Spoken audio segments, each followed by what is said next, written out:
Eu tenho o delegado ao vivo? Ah, é?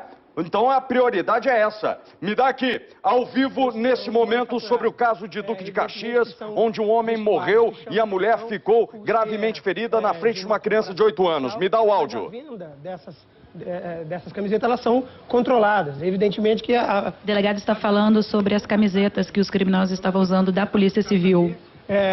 Onde foi adquirida essas camisetas. Mas o encontro dentro de um veículo abandonado no local, de uma carteira falsa, pode evidenciar que essas camisetas foram compradas, inclusive, utilizando-se desse documento falso. E no vídeo aparecem 2 homens. Tem mais crime?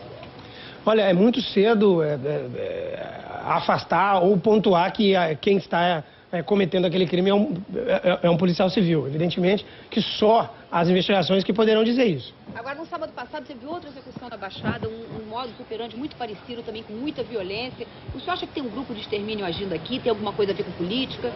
Olha, nós temos que encarar esse fato individualmente. Se houver alguma conexão com outros casos anteriores, somente os inquéritos dirão.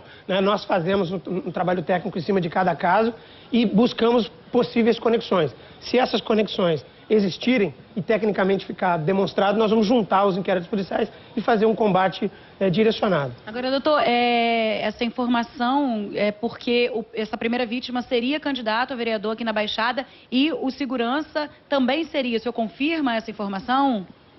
Há essa informação preliminar por algumas pessoas que já foram ouvidas, inclusive ligadas à família, que essa vítima do shopping vinha pleiteando concorrer às eleições ali em Caxias. Assim como a outra vítima? Sim, inclusive a outra vítima. Nós faremos uma incursão dentro desse universo da política local para tentar encontrar conexão do crime com essa pretensão política da vítima. Agora, são profissionais, né? Essas pessoas que, tanto no primeiro caso como no do shopping, são matadores... Matadores profissionais, né, doutor? Além da violência empregada, que ela é notória, é evidente em ambos os casos, a munição utilizada é uma munição de uso restrito, muita violência empregada e dá para perceber sim, isso não podemos aqui dizer diferente.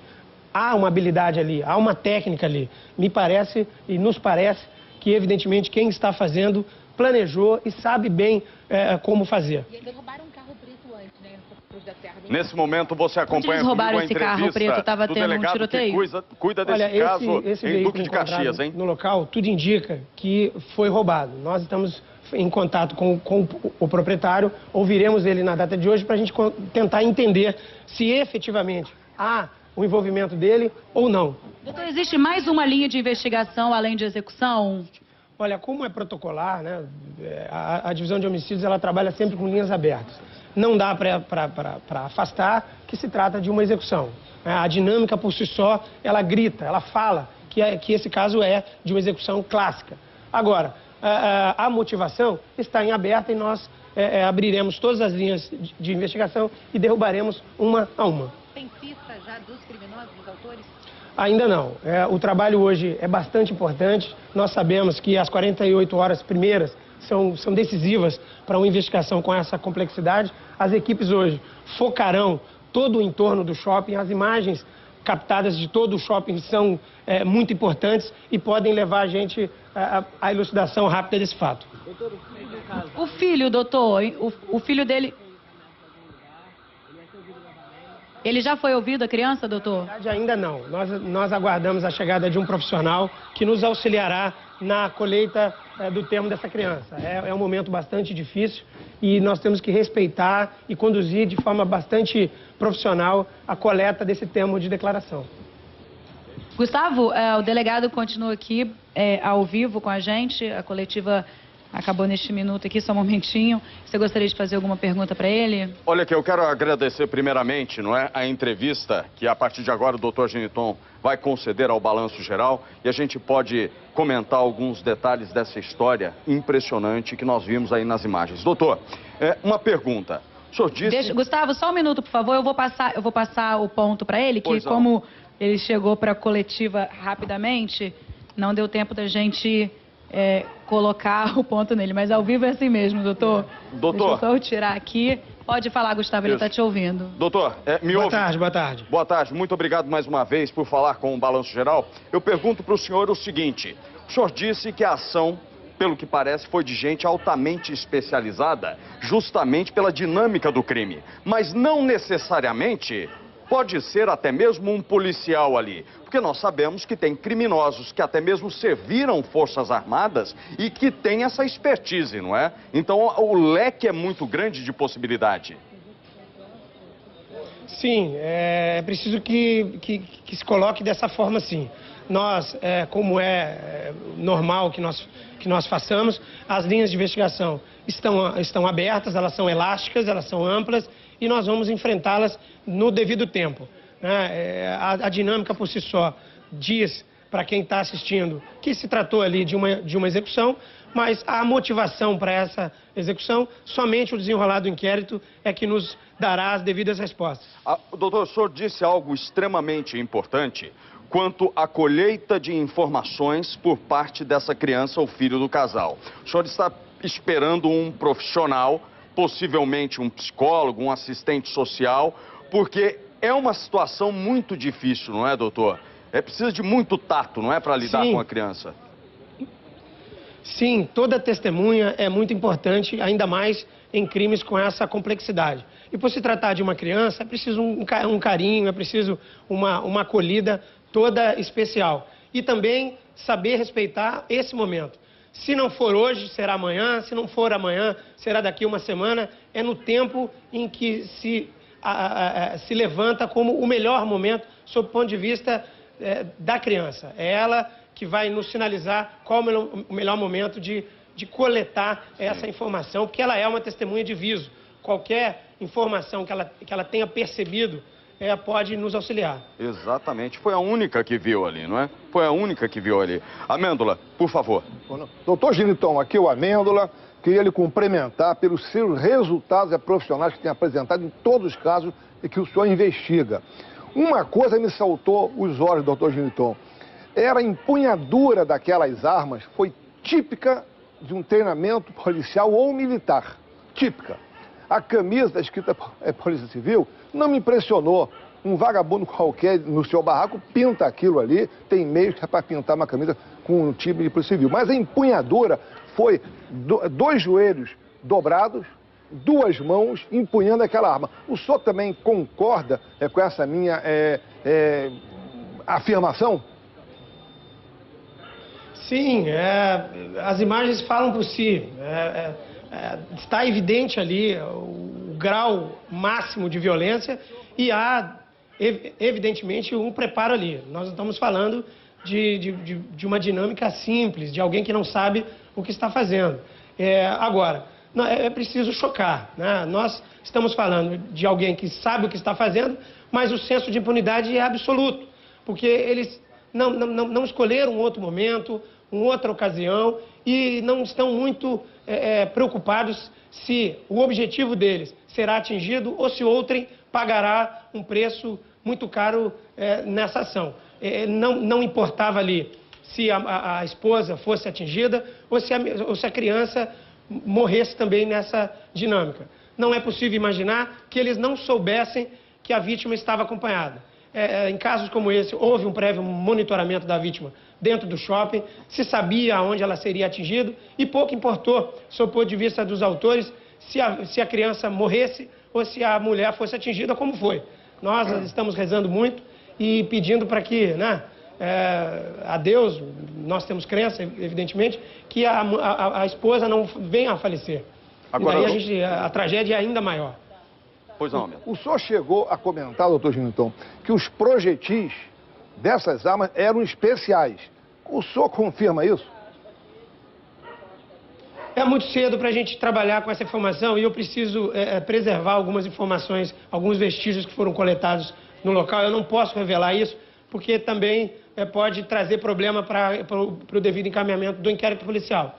Mas a munição é de uso restrito e todos os tiros ali disparados em grande quantidade, diretamente no objetivo buscado, que era a vítima. Doutor, só para a gente ter aqui um termômetro do grau de violência que aconteceu em Duque de Caxias, A polícia já tem a ideia de quantos disparos foram efetuados contra esse carro, contra as vítimas?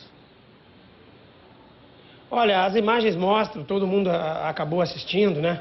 São 2 atiradores no local. Só no vidro dianteiro tem 14 disparos certeiros ali. E como ele já estava com o vidro aberto, né, o outro atirador dispara diretamente nele pelo vidro do motorista. Somente o laudo cadavérico, né, o laudo de necropsia, é que vai nos dar a certeza de quantos disparos acabaram atingindo a vítima. Agora, pela imagem, doutor, que a gente percebe ali, se puder... Isso. Ele vai, atira na frente do carro. Ali, possivelmente, a vítima já está morta pela quantidade de tiros. Mas ele volta, vai na janela e ainda confere, não é? E possivelmente nesse momento que a esposa dele é atingida, não é? No momento em que ele vai para o lado ali da janela do carro e efetua os disparos. Eu pergunto para o senhor, absolutamente nada foi levado dele, da vítima? Absolutamente nada foi levado. O propósito delitivo ali era único e tão somente tirar a vida da vítima. Isso é óbvio, isso fica bem patente na dinâmica. E a perícia realizada no local pela DHBF já descartou o ânimos de subtração. O ânimos ali era de execução. E parece que eles tinham acabado de sair de uma sessão de cinema ali naquele shopping, não é? Estavam indo embora num programa familiar quando aconteceu essa tragédia. E o que me chama a atenção, doutor, é saber que esses caras estão agindo sem a mínima preocupação, porque possivelmente outros carros estavam ali na fila para sair do estabelecimento. E eles pararam na cancela do estacionamento e abriram fogo, não é? É muita ousadia, não é, doutor? Sim, isso chama a atenção de todos nós e como a gente já vem dizendo em outros casos tão violentos quanto esse. É preciso se indignar, é preciso se revoltar, inclusive. A palavra correta é essa, se revoltar. E as pessoas não podem aceitar tal violência, porque nenhum de nós está livre de ser alcançado por ela. E nessa indignação e nessa revolta, vai aqui o pedido para as pessoas que estivessem próximos, que perceberam a dinâmica, que procure o Disque Denúncia, que procure a DHBF e nos auxilie. São atitudes como essa que vão lá na frente aplacar um pouco esse sentimento de impunidade que infelizmente, as imagens mostram que ainda são muito elevados. Um deles, inclusive, está de rosto nu e não está com nenhuma preocupação de ter a sua identidade revelada. Ele está ali com o claro propósito de cometer aquele crime e pouco importa se alguém está vendo. Por quê? Porque ele conta que o medo das pessoas impedirá que elas venham até a polícia e os denunciem. É aquele negócio, não é? Se você abrir o bico, pode acontecer o mesmo que você. A gente não tem medo, a gente atira na frente de shopping, em qualquer lugar que seja. Agora, doutor, eu não sei se o senhor pode responder essa pergunta, mas quem o senhor deve ouvir ligado à vítima para poder entender o histórico e principalmente a motivação do crime? Tudo é importante, né? A gente sempre trabalha de início com a boa feitura do local, né? Preciso entender o antes, o durante e o depois do crime. E o segundo passo, que também é imediato, é levantar todo o perfil psicossocial da vítima. E nesse momento importa familiares, importa amigos, onde ele trabalhava, enfim, tudo aquilo que diz respeito à vítima nos interessa agora, de imediato, para a gente traçar as linhas mais imediatas e começar os trabalhos com segurança. Ok. Doutor, a gente vai continuar acompanhando essa história de perto. Primeiramente, a minha admiração pelo trabalho do senhor, viu? A minha admiração e eu tenho certeza que o senhor vai chegar lá, junto com a sua equipe. Muito obrigado mesmo, nós vamos continuar acompanhando. Daqui a pouco eu volto com a Cristina Cruz, com outros detalhes sobre essa história. Agora, segura o doutor aí, eu quero fazer uma pergunta para ele. As questões vão chegando, doutor, me perdoe te segurar, eu sei. Roda a imagem aí de novo. Roda a imagem aí de novo. Justamente, pode soltar a imagem. Doutor, eu pergunto, qual era o posicionamento dessa criança dentro do carro, por favor? Onde ele estava exatamente? Pelos apontamentos da perícia de local, ela estava no banco traseiro. E a mãe também? Não, a mãe estava no banco do carona. No banco do carona. Segundo apontamentos.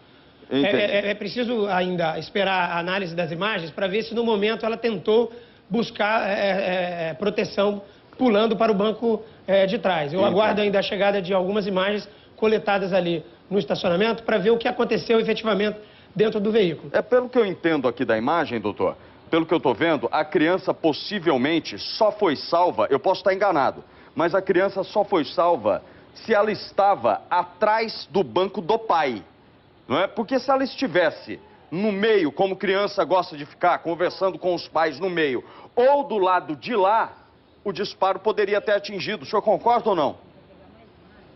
Com certeza, com certeza. Tanto que a esposa acabou sendo atingida. Exatamente. Né? Ela acabou sendo atingida, muito provavelmente ela estava do lado, e é preciso aguardar a análise bem pormenorizada dessas imagens para a gente conseguir desenhar onde está cada um dos personagens ali dentro do carro. Mas o que choca é que os autores, para eles, pouco importa se fossem atingir a criança ou a esposa. Porque com certeza, como é comum, a vítima foi monitorada o tempo inteiro.